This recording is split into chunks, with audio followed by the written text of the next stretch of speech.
Good morning, Frank Watkins, 26th of April 2022. A little bit short-staffed today with the COVID effect, so I'm going to rattle through this on my own. And I'm not going to bother scanning. I just really want to talk about the market and what's going on at the moment.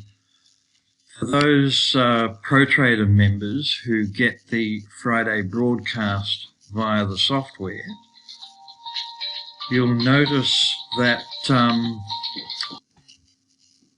had this line drawn across 7600 level for quite some time, placing a fair degree of importance on it. Well, here's today's tick on the All Ords index, and there we are, just touching the 7600 level. We have dipped below, but I mentioned on Friday that there was a distinct possibility of coming back and touching the 7600, but I did not dream that it would happen in one day.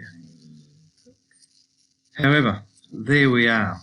So let's just look at a couple of individual things. Let's look at BHP, and I'm going to turn the intraday data off for a moment. So even Friday with a 120 point drop, the BH looked pretty sick. We turned the data back on, and all of a sudden we're very, very close to support at around the $45 level. I'm going to turn that off again, and we'll go to the Commonwealth. Commonwealth didn't look as bad on Friday, but we turned today's data on, and really, if I extend this line across here, it's looking decidedly dodgy. So just in things, whoops.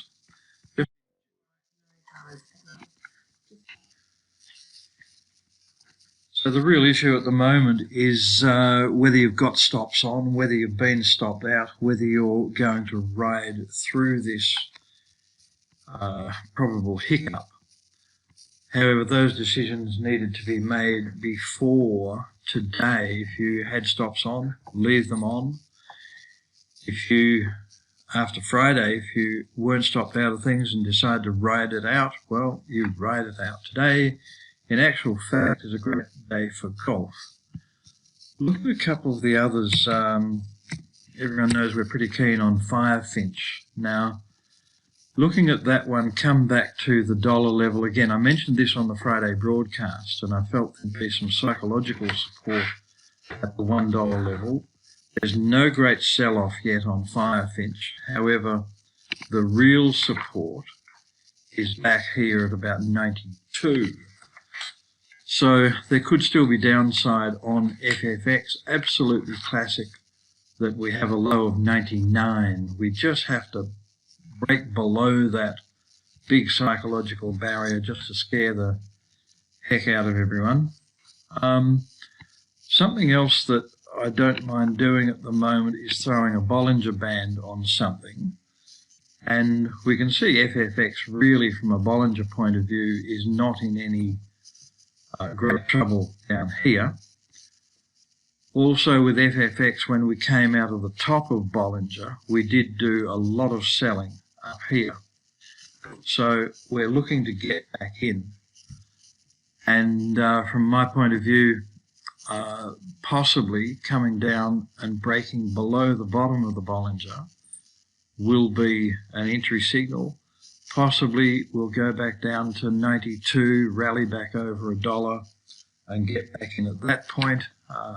Right at the moment, there's a lot of different scenarios that I could run through on how we would treat an individual stock.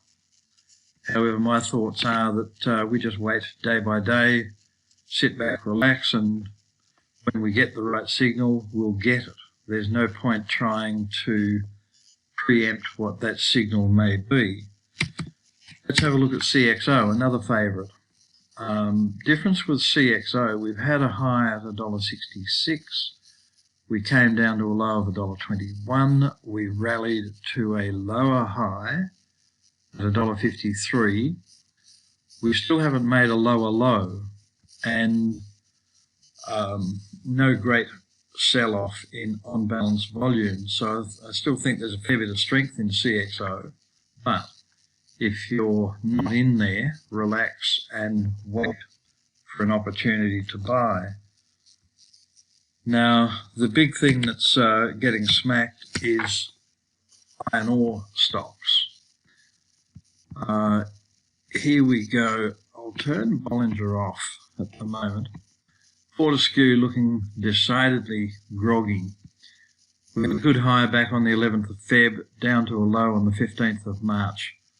Lower high on the 8th of April. Heading for a lower low, possibly. We've left a gap up here. But there's also a gap down here at about $17.50 that could easily be filled.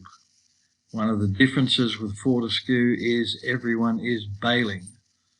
OBV fading on big volume, so that's a real sell-off.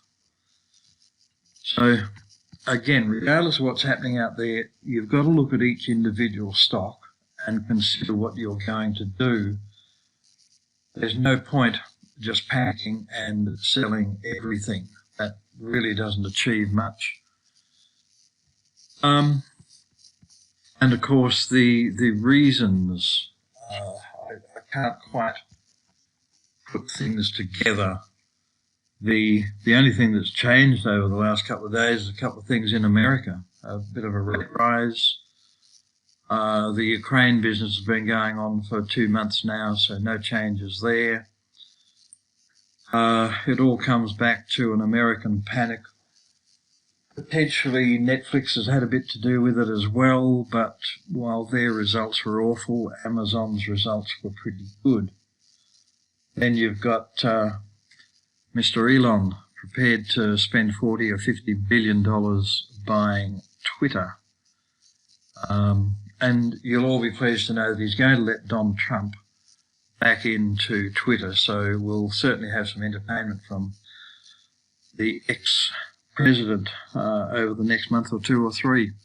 Anyway, look, I haven't got any fantastic pearls of wisdom or advice.